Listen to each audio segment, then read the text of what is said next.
పెళ్ళైనా పండగైనా వేడుక ఏదైనా పట్టు చీరల ప్రత్యేక వేదిక వారాహి సిల్క్స్. గురించి మాట్లాడుతున్నారు, మెసేజ్ గురించి మాట్లాడుతున్నారు.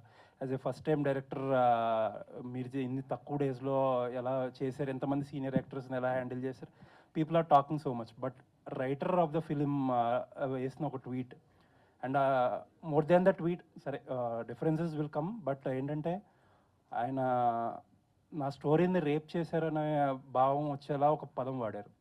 సో వాట్ ఈస్ హ్యాపెనింగ్, అసలు ఏం జరిగింది, ఇంత స్ట్రాంగ్ రియాక్షన్స్ రావాల్సిన అవసరం ఏముంది? సో అందరూ రెడీగా ఉన్నారా? అంటే ఈ క్వశ్చన్ అందరి మైండ్లో ఉంటుంది తెలుసు నాకు. సో నేను లాంగ్గా డీటెయిల్గా చెప్తాను. ఫస్ట్ అయితే నాకు సాయి గారి మీద చాలా మర్యాద ఉంది, because is a very senior writer and I have a lot of respect. But the world, మన ప్రపంచం ఎలా అంటే కొన్ని స్టోరీస్ వచ్చి అలానే ప్రజెంట్ చేస్తే ఆడియన్స్కి వచ్చేసి నచ్చదు. That is the truth of the matter. So నేను ఎవరిని వాళ్ళ కథని రాబ్ చేయలేదు, నేను తీసుకోలేదు. కాంట్రాక్ట్ వేసాము, డబ్బులు ఇచ్చాము, అన్నీ తీసుకున్న తర్వాత ఆ కథ నాదైంది. ఆ కథ వచ్చేసి ఆయన దగ్గర వచ్చేసి ఆల్మోస్ట్ ఒక 6 years ఉండింది. అంత బాగుంటే ఎందుకు చేయలేదు? సో అంటే ఏమో ల్యాగ్ ఉంది.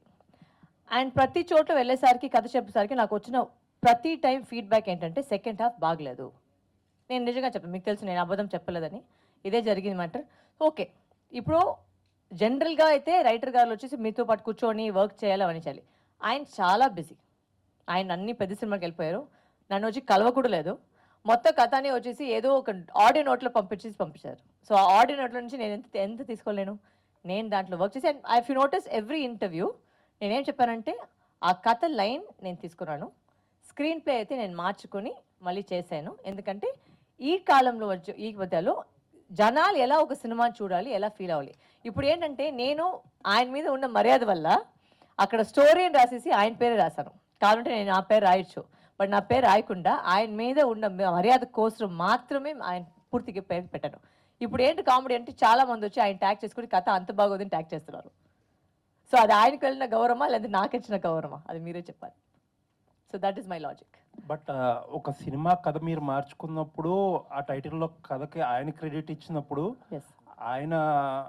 ఆయన కథ లేనప్పుడు యూ షుడ్ కన్వే కదా అది. అవును సార్, బట్ ఫోన్ లో వస్తేనే కదా సార్ కన్వే చేయగలరు. అంటే మీరు ఇప్పుడు అంటే ఇంటర్వ్యూస్ లో చెప్పుంటారు, but what is permanent is cinema. సినిమాలో క్రెడిట్ ఎప్పుడు ఆయన పేరు మీద కథ ఉంటుంది, ప్లస్ ఆయన కథ లేదు అన్నప్పుడు it tells a different story కదా. yes it's not his story, but the question is the story is mine, no sir. అప్పుడు మీరు క్రెడిట్స్ లో చెప్పుండాల్సింది కదా. నేను చెప్పాలి సార్, నా పేరు కాకుండా ఆయన పేరు మాత్రమే రాశాను. ఎందుకంటే అది కూడా ఫస్ట్ ఒక ప్రాబ్లం వచ్చింది. ఎందుకు మీ పేరు రాస్తానని ఆయన పేరు మాత్రమే, నేను ఆయన రెస్పెక్ట్ కోసం నేను పెట్టాను. బట్ ఆ రెస్పెక్ట్ అది రిటర్న్ చేయలేదు.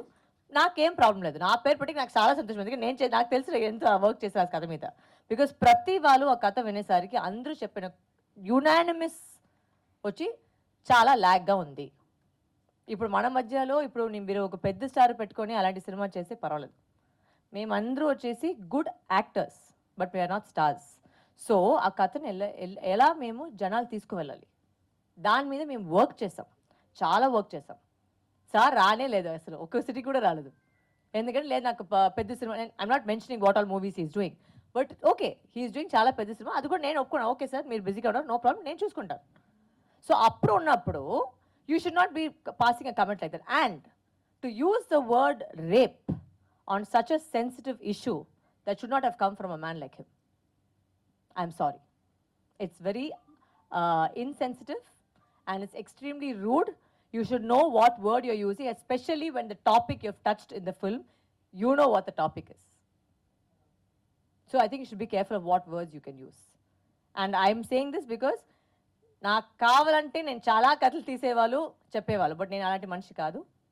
నేను అందరినీ ప్రతి వాళ్ళని నేను చాలా గౌరవిస్తాను, వాళ్ళకి మర్యాద ఇస్తున్నాను. So I don't want to get down to the level of telling you what all happened for me to come to this point. అంటే మేము మామూలుగా ఒక డిసిషన్ రాలేం కదా. ఒక డిసిషన్ తీసుకోవాలంటే ఇంత పెద్ద డిసిషన్ తీసుకోవాలంటే దాంట్లో చాలా నడిచింటుంది. నడిచిన తర్వాత ఇది అంతే వచ్చింది. నేను అంతలో కాదు అవన్నీ చెప్పేదానికి. So I'm not getting in to that. And one last question అండి. కథ సెకండ్ హాఫ్ డ్రైవ్ మార్చినప్పుడు ఆయనకి చెప్పే ప్రయత్నం చేశారా ఇలా మారుస్తున్నాం? నేను క్లైమాక్స్ ఫస్ట్ నుంచి చెప్పాను సార్, మార్చాలి ఎందుకంటే వర్క్ అవ్వట్లేదు. ఇట్స్ వెరీ సింపుల్, నాకేం పెద్ద కాదు. అంటే మీకు మీరు అందరూ ఇప్పుడు చెప్పారు కదా, మీకు క్లైమాక్స్ చూసి నచ్చిందండి. ఆ క్లైమాక్స్ చూసి అదే నాది. నాకేంటంటే ఆ కథ వచ్చేసి అక్కడే ఒక కోర్ట్ రూమ్లో అయిపోతే ఒక అమ్మాయిని చాలా వీక్గా కనిపిస్తారు. I don't want that. I wanted a women to feel strong. I wanted the story to tell so that women can feel empowered. So ఆ ట్విస్ట్ పెట్టినప్పుడు మీరు అందరూ చూసింటారు సినిమాని, ఆ ట్విస్టే వచ్చి అందరూ చప్పట్లు కొడుతున్నారు. సో అంటే what I did was right and I don't go back on that. Nice and congrats. Thank you.